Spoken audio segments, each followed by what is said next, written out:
Hello everyone, എല്ലാവർക്കും നമസ്കാരം. ഇന്ന് നമ്മൾ ചെയ്യുന്നത് ഇപ്പോൾ ട്രെൻഡിങ് ആയിട്ടുള്ള അഹാനയുടെ തോന്നൽ കേക്ക് റെസിപ്പിയാണ്.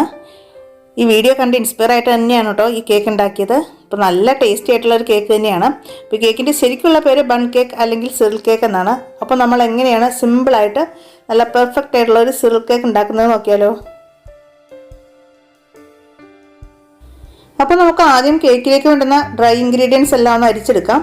അപ്പോൾ അതിനായിട്ട് ഞാനിവിടെ എടുത്തിരിക്കുന്നത് 1.5 കപ്പ് മൈദയാണ്. നമ്മൾ കേക്കിനൊക്കെ മെഷർ ചെയ്യുന്ന കപ്പിൽ 1.5 കപ്പ് മൈദ ഇതൊരു അരിപ്പയിലേക്ക് ഇട്ട് കൊടുക്കാം. പിന്നെ വേണ്ടത് കൊക്കോ പൗഡറാണ്, 1/2 കപ്പ് കൊക്കോ പൗഡർ. അപ്പോൾ ഞാൻ എടുത്തത് ലൈറ്റ് ആയിട്ടുള്ള കൊക്കോ പൗഡറാണ്, ഡാർക്ക് ആണെങ്കിലും കുഴപ്പമില്ല. പിന്നെ ഇതിൻ്റെ കൂടെ 1.5 ടീസ്പൂൺ ബേക്കിംഗ് പൗഡറും 3/4 ടീസ്പൂൺ ബേക്കിംഗ് സോഡയും 1/4 ടീസ്പൂൺ ഉപ്പും. ഇത് നന്നായിട്ട് നമുക്കൊന്ന് അരിച്ചെടുക്കണം. അപ്പോൾ 3 പ്രാവശ്യം ഇത് അരിച്ചെടുക്കണം, എന്നാലാണ് കേക്ക് നല്ല പെർഫെക്റ്റ് ആയിട്ട് വരുള്ളൂ. അപ്പം നമ്മൾ ചേർത്ത് കൊടുത്ത എല്ലാ ഇൻഗ്രീഡിയൻസും നന്നായിട്ട് മിക്സായി കിട്ടാനും അതുപോലെ എന്തെങ്കിലുമൊക്കെ പൊടികളിൽ കട്ടയൊക്കെ ഉണ്ടെങ്കിൽ അത് ഒഴിവാക്കി കിട്ടാൻ വേണ്ടിയാണ് 3 പ്രാവശ്യം തന്നെ നമ്മുടെ ഡ്രൈ ഇൻഗ്രീഡിയൻസ് അരിച്ചെടുക്കേണ്ടത്. അപ്പോൾ ഇത് അരിച്ചെടുത്തിട്ടുണ്ട്. ഇതൊരു സൈഡിലേക്ക് മാറ്റി വയ്ക്കാം. ഇനി വേണ്ടത് ബട്ടർ മിൽക്കാണ്. അപ്പോൾ ബട്ടർ മിൽക്ക് തയ്യാറാക്കാനായിട്ട് 1 കപ്പ് പാലെടുത്തിട്ടുണ്ട്. ഇതിലേക്ക് 1 ടീസ്പൂൺ വിനീഗർ ഒഴിച്ചു കൊടുക്കുക. നന്നായിട്ടൊന്ന് മിക്സ് ചെയ്ത് കൊടുക്കുക. അപ്പോൾ പാല് പിരിഞ്ഞ പോലെ വന്നിട്ടുണ്ട്. ഇതൊരു സൈഡിലേക്ക് മാറ്റി വയ്ക്കാം. അപ്പോൾ നമ്മൾ കേക്കിലേക്ക് എടുക്കുന്ന എല്ലാ ഇൻഗ്രീഡിയൻസും റൂം ടെമ്പറേച്ചറിൽ തന്നെ ആവണം, അത് പ്രത്യേകം ശ്രദ്ധിക്കണം. അപ്പോൾ ഇതൊരു അടച്ച് നമുക്കൊരു സൈഡിലേക്ക് മാറ്റി വയ്ക്കാം. പിന്നെ ഇവിടെ 4 മുട്ട എടുത്തിട്ടുണ്ട്. ഈ മുട്ട നമുക്ക് ആദ്യം ഒന്ന് ബീറ്റ് ചെയ്തെടുക്കണം. മുട്ട ഒന്ന് ചെറുതായിട്ട് പതഞ്ഞ് വരുന്നത് വരെ ഒന്ന് ബീറ്റ് ചെയ്ത് കൊടുക്കാം. മുട്ട ഒന്ന് പതഞ്ഞ് വരുന്ന സമയത്ത് നമുക്കിതിലേക്ക് വാനില എസൻസ് ചേർത്ത് കൊടുക്കാം. അപ്പോൾ 2 ടീസ്പൂൺ വാനില എസൻസ് ചേർത്ത് കൊടുക്കണം. വാനില എസൻസ് ചേർത്ത് കൊടുക്കുമ്പോൾ കേക്കിൽ മുട്ടയുടെ ആ ബാഡ് സ്മെല്ലൊന്നും ഉണ്ടാവാതിരിക്കും. ഇനി ഒന്ന് നന്നായിട്ട് ബീറ്റ് ചെയ്തെടുക്കാം. ഇത് നമുക്ക് മിക്സിയിലും ചെയ്തെടുക്കാം, ബീറ്റർ വേണമെന്ന് ഒരു നിർബന്ധമില്ല. മുട്ട നന്നായിട്ട് പതഞ്ഞ് വരുമ്പോൾ വാനില എസൻസും പഞ്ചസാര പൊടിച്ചതും ചേർത്ത് നന്നായിട്ട് അടിച്ചെടുത്താൽ മതി. ഇപ്പോൾ ഇവിടെ ഞാൻ 1.5 കപ്പ് പഞ്ചസാര പൊടിച്ചെടുത്തിട്ടുണ്ട്. ഇതിലേക്ക് പൊടിച്ച പഞ്ചസാര തന്നെ എടുക്കണം കേട്ടോ. ഇത് കുറേശ്ശെയായിട്ട് ഇട്ട് കൊടുത്തിട്ട് നന്നായിട്ട് നമുക്ക് ബീറ്റ് ചെയ്തെടുക്കാം. ഇപ്പം നമ്മൾ ബീറ്റ് ചെയ്യുന്നതിൻ്റെ ഇടയ്ക്ക് കുറച്ചായിട്ട് ഇട്ട് കൊടുത്ത് ബീറ്റ് ചെയ്തെടുത്താൽ മതി. ഒരുമിച്ചിട്ട് കഴിഞ്ഞാൽ ചിലപ്പോൾ മിക്സ് ആവാണ്ട് ഇടയ്ക്കൊക്കെ കട്ട പിടിക്കാൻ ചാൻസ് ഉണ്ട്. അതുകൊണ്ട് കുറച്ചായിട്ട് ഇട്ട് കൊടുത്താൽ മതി. ഇപ്പോൾ ഇത് നന്നായിട്ട് ആ മുട്ടയുടെ ആ യെല്ലോ കളറൊക്കെ മാറി നല്ല വൈറ്റിഷ് ആവുന്നവരെ, മുട്ട നല്ല ക്രീമി ആവുന്നത് വരെ ഒന്ന് ബീറ്റ് ചെയ്തെടുക്കണം. ഇപ്പോൾ ഇതാ ഇതുപോലെ നന്നായിട്ട് ബീറ്റ് ചെയ്തെടുക്കുക. അപ്പോൾ ഇത് റെഡി ആയിട്ടുണ്ട്. ഇനി ഇതിലേക്ക് നമുക്ക് ഓയിൽ ചേർത്ത് കൊടുക്കാം. അപ്പോൾ സൺഫ്ലവർ ഓയിലാണ്, 1/2 കപ്പ് സൺഫ്ലവർ ഓയിൽ ചേർത്ത് കൊടുത്തു. അതിൻ്റെ കൂടെ ഒരു 2 ടേബിൾ സ്പൂൺ ബട്ടറും കൂടെ ഞാൻ ചേർത്ത് കൊടുക്കുകയാണ്. ഇനി ഇതിന് പകരമായിട്ട് ഫുള്ളായിട്ട് നമുക്ക് സൺഫ്ലവർ ഓയിൽ തന്നെ ചേർത്ത് കൊടുക്കാം, അല്ലെങ്കിൽ ബട്ടർ തന്നെയാണെങ്കിലും ചേർത്ത് കൊടുക്കാം. അപ്പോൾ ചേർത്ത് കൊടുക്കുന്ന സമയത്ത് 1/2 കപ്പ് പ്ലസ് 2 ടേബിൾ സ്പൂൺ ആവണമെന്ന് മാത്രം. ഇനി ഒരു 5 സെക്കൻഡ് ഒന്ന് മിക്സ് ചെയ്തെടുക്കാം. ലോ സ്പീഡിലിട്ട് മിക്സ് ചെയ്താൽ മതി. ഇപ്പം നമ്മൾ ബീറ്റ് ചെയ്ത മിക്സൊക്കെ റെഡി ആയിട്ടുണ്ട്. ഇനി നമുക്കിതിലേക്ക് ഡ്രൈ ഇൻഗ്രീഡിയൻസ്, നമ്മൾ നേരത്തെ അരിച്ച് മാറ്റി വെച്ചിട്ടുള്ള ഡ്രൈ ഇൻഗ്രീഡിയൻസ് കുറച്ചായിട്ടിട്ട് കട്ട് ആൻഡ് ഫോൾഡ് മെത്തേഡ് ഉപയോഗിച്ച് തന്നെ ഇത് മിക്സ് ചെയ്തെടുക്കുക. അപ്പോൾ കുറച്ച് പൊടികൾ ഇതുപോലെ ഇട്ട് കൊടുക്കുക. നമ്മൾ അരിച്ച് മാറ്റി വെച്ച പൊടികൾ ഇതുപോലെ ഇട്ട് കൊടുക്കുക. അതിൻ്റെ കൂടെ തന്നെ നമ്മൾ മുമ്പ് റെഡിയാക്കി വെച്ചിട്ടുണ്ടായിരുന്ന ബട്ടർ മിൽക്ക് ഒഴിച്ചു കൊടുക്കുക. അപ്പോൾ പൊടികളും ബട്ടർ മിൽക്കും ഇടയ്ക്കിടയ്ക്കായിട്ട് ഇട്ട് കൊടുത്തിട്ട് നന്നായിട്ട് ഇത് മിക്സ് ചെയ്തെടുക്കാം. ബട്ടർ മിൽക്ക് ചേർക്കുന്നതിന് മുമ്പ് ഒന്നുകൂടെ നന്നായിട്ട് മിക്സ് ചെയ്ത് കൊടുക്കുക. എന്നിട്ട് നമുക്കിതിൽ നിന്ന് കുറച്ചായിട്ട് ഒഴിച്ചു കൊടുക്കുക.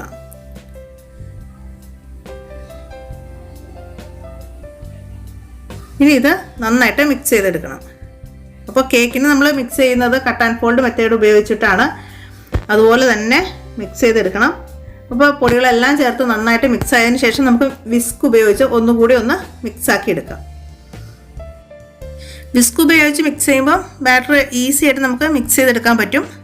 ഇപ്പം നന്നായിട്ട് മിക്സ് ആയിട്ടുണ്ട്.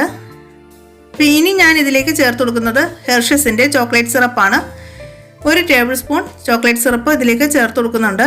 ഇത് ഓപ്ഷനിലാണ് കേട്ടോ. അപ്പോൾ ഞാൻ ചേർത്ത് കൊടുത്ത കൊക്കോ പൗഡറിന് കളർ കുറവാണ്. നിങ്ങൾ ചേർക്കുന്ന കൊക്കോ പൗഡർ ഡാർക്ക് ആണെങ്കിൽ ഒഴിവാക്കാം. ഇത് ചേർത്ത് കഴിഞ്ഞാൽ നമ്മുടെ ബാറ്ററിന് നല്ല ചോക്ലേറ്റിൻ്റെ ടേസ്റ്റും അതുപോലെ കേക്കിന് നല്ല കളറും കിട്ടും. ഇപ്പം നമ്മൾ നന്നായിട്ട് മിക്സ് ചെയ്തിട്ടുണ്ട്. അപ്പോൾ ബേക്ക് ചെയ്യാനുള്ള ഓവൻ സെറ്റപ്പൊക്കെ ഞാൻ പ്രീ ഹീറ്റ് ചെയ്ത് 10 മിനിറ്റ് മുമ്പേ വെച്ചിട്ടുണ്ട്. ഇനി നമുക്കിത് മോൾഡിലേക്ക് ഒഴിച്ചു കൊടുക്കാം. അപ്പോൾ ഇതാണ് മോൾഡ് സിറിൽ കേക്കിൻ്റെ മോൾഡാണ്. ഇത് ഞാൻ ആമസോണിൽ നിന്ന് വാങ്ങിയതാണ്. അപ്പോൾ ഇതിൽ ഞാൻ കുറച്ച് ഓയിലൊന്ന് ബ്രഷ് ചെയ്തിട്ടുണ്ട്. ഇനി നമുക്കിതിലേക്ക് ബാറ്റർ ഇതുപോലെ ഒഴിച്ചു കൊടുക്കുക. അപ്പോൾ ഇതിൻ്റെ മുകളിലുള്ള ആ ഹോളൊന്ന് ഫോയിൽ പേപ്പർ വെച്ച് അടച്ചു കൊടുക്കുക. കേക്ക് ബേക്കായി വരുന്ന സമയത്ത് അതിൻ്റെ ഉള്ളിലേക്ക് ബാറ്റർ ഇറങ്ങാൻ ചാൻസ് ഉണ്ട്. അപ്പോൾ ആ ഹോളൊക്കെ ഒന്ന് അടച്ചു കൊടുക്കുക. അപ്പോൾ ഈ ഒരു കേക്ക് ഉണ്ടാക്കാനായിട്ട് നമുക്കിതുപോലെ മോൾഡ് വേണമെന്ന് യാതൊരു നിർബന്ധമില്ല കേട്ടോ. നമ്മുടെ കയ്യിലുള്ള മോൾഡ് വെച്ചിട്ടാണെങ്കിലും ഈ കേക്ക് ഒന്ന് തയ്യാറാക്കി നോക്കുക. നല്ല ടേസ്റ്റി ആയിട്ടുള്ള ഒരു കേക്ക് തന്നെയാണ്. അപ്പോൾ ഇതുപോലെ ഒന്ന് ഒരു സ്ക്വിറിൽ കൊണ്ടൊന്ന് വരച്ചു കൊടുത്തിട്ട് നമുക്ക് പതിയെ ഒന്ന് ടാപ്പ് ചെയ്തെടുക്കാം. സാധാരണ നമ്മൾ കേക്ക് ബേക്ക് ചെയ്യുന്ന പോലെ തന്നെ ആ എയർ ബബിൾസ് ഒക്കെ ഒന്ന് പോയി കിട്ടാനായിട്ട് ഒന്ന് ചെറുതായിട്ട് ടാപ്പ് ചെയ്ത് കൊടുക്കുക. ഇപ്പോൾ നമ്മൾ പ്രീ ഹീറ്റ് ചെയ്ത് വെച്ചിട്ടുള്ള നമ്മുടെ ഓവൻ സെറ്റപ്പ്, ഞാനിവിടെ ഒരു ബിരിയാണി ചെമ്പാണ് കേട്ടോ എപ്പോഴും ബേക്കിങ്ങിനായിട്ടൊക്കെ യൂസ് ചെയ്യുന്നതാണ്. അപ്പോൾ അതിൻ്റെ മുകളിൽ നമ്മൾ പാത്രം അടിയിൽ വയ്ക്കുന്ന ആ റിങ് വെച്ചിട്ടുണ്ട്. അതിൻ്റെ മുകളിൽ ഒരു പാത്രം വെച്ചിട്ടുണ്ട്. ഇനി മോൾഡ് പതിയെ നമുക്കിതിലേക്ക് ഇറക്കി വെച്ച് കൊടുക്കാം. ഇനി അടച്ച് വെച്ചിട്ട് 45 മിനിറ്റ് മീഡിയം ഫ്ലെയിമിൽ നമുക്ക് ബേക്ക് ചെയ്തെടുക്കാം. അപ്പോൾ 45 മിനിറ്റിന് ശേഷം തുറന്ന് നോക്കുക. എന്നിട്ട് ഒരു സ്ക്യൂരിൽ വെച്ച് നമുക്കതൊന്ന് കുത്തി നോക്കാം. അപ്പോൾ കറക്റ്റായിട്ട് വെന്ത് കിട്ടിയിട്ടുണ്ട്. ഉള്ളിലൊക്കെ ഒന്നും പിടിച്ച് കിട്ടിയിട്ടില്ലെങ്കിൽ അത് ബേക്ക് ആയിട്ടുണ്ട്. ഇല്ലെങ്കിൽ അടച്ചു വെച്ചിട്ട് ഒന്നുകൂടെ ഒന്ന് ബേക്ക് ചെയ്തെടുത്താൽ മതി. അപ്പോൾ ഓരോരുത്തരുടെയും അടുപ്പിലെ ഫ്ലെയിം അനുസരിച്ചായിരിക്കും ബേക്കിംഗ് ടൈം. നമ്മൾ ഗ്യാസിലൊക്കെ വെച്ച് ചെയ്യുമ്പോൾ ചെറിയ അടുപ്പൊക്കെ ആണെങ്കിൽ കുറച്ച് കൂടുതൽ സമയം വേണ്ടി വരും. അത് നമ്മൾ ഇതുപോലെ കുത്തി നോക്കിയിട്ട് നോക്കുക. ഇപ്പോൾ ഇതെനിക്ക് കറക്റ്റായിട്ട് ബേക്ക് ആയിട്ടുണ്ട്. 45 മിനിറ്റ് ആയിട്ടുണ്ട്. ഇനി ഇത് നമുക്ക് തണുക്കാനായിട്ട് മാറ്റി വയ്ക്കാം. നന്നായിട്ട് തണുത്തതിന് ശേഷം നമുക്കിത് മോൾഡിൽ നിന്ന് മാറ്റാം. ഇപ്പോൾ സിലിക്കൺ മോൾഡ് ആയതുകൊണ്ട് തന്നെ ഈസി ആയിട്ട് നമുക്കിത് ഡിമോൾഡ് ചെയ്തെടുക്കാൻ പറ്റും. ഇപ്പോൾ എന്തായാലും കേക്ക് നന്നായിട്ടൊന്ന് തണുത്ത് വരട്ടെ. ഇപ്പോൾ നമ്മുടെ കേക്ക് നന്നായിട്ട് തണുത്തിട്ടുണ്ട്. ചെറുതായിട്ട് ഇതുപോലെ ഒന്ന് വിടിയിപ്പിച്ച് കൊടുത്താൽ മതി.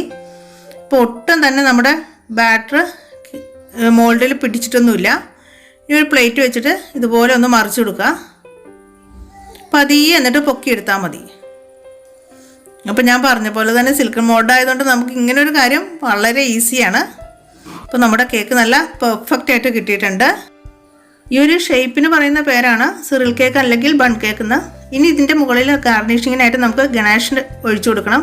അപ്പോൾ അതിനായിട്ട് ഞാനിവിടെ മിൽക്കി മിസ്റ്റിൻ്റെ 1/2 കപ്പ് ഫ്രഷ് ക്രീം എടുത്തിട്ടുണ്ട്. അപ്പോൾ ഇതിന് പകരമായിട്ട് വിപ്പിംഗ് ക്രീം 1/4 കപ്പ് എടുത്താലും മതി. ഈ ചെറിയ തീയിലിട്ടിട്ട് ഇത് നമുക്കൊന്ന് ചൂടാക്കി എടുക്കണം. അപ്പോൾ ഹൈ ഫ്ലെയിമിൽ ഇടരുത്, ലോ ഫ്ലെയിമിൽ തന്നെ ഇടുക. അതിലേക്ക് 1 ടീസ്പൂൺ പഞ്ചസാര കൂടി ചേർത്തിട്ട് നന്നായിട്ട് മിക്സ് ചെയ്തെടുക്കാം. അപ്പോൾ നമ്മൾ ചേർക്കുന്ന ഫ്രഷ് ക്രീമിന് മധുരം ഉണ്ടെങ്കിൽ പഞ്ചസാര ഒഴിവാക്കാം. ഫ്ലെയിം കൂട്ടിയിടുകയൊന്നും ചെയ്യരുത്, ലോ ഫ്ലെയിമിൽ തന്നെ ചൂടാക്കി എടുത്താൽ മതി. നന്നായിട്ട് ക്രീം ചൂടായി വരുമ്പം ഇതിലേക്ക് 170 ഗ്രാം ചോക്ലേറ്റ്, ഡാർക്ക് ചോക്ലേറ്റ് ആണ്, അതുകൂടെ ചേർത്ത് നന്നായിട്ടൊന്ന് മിക്സ് ചെയ്തെടുക്കുക. അപ്പോൾ ക്രീമിൻ്റെ ചൂടുകൊണ്ട് ചോക്ലേറ്റ് നന്നായിട്ട് മെൽറ്റായി വന്നോളും.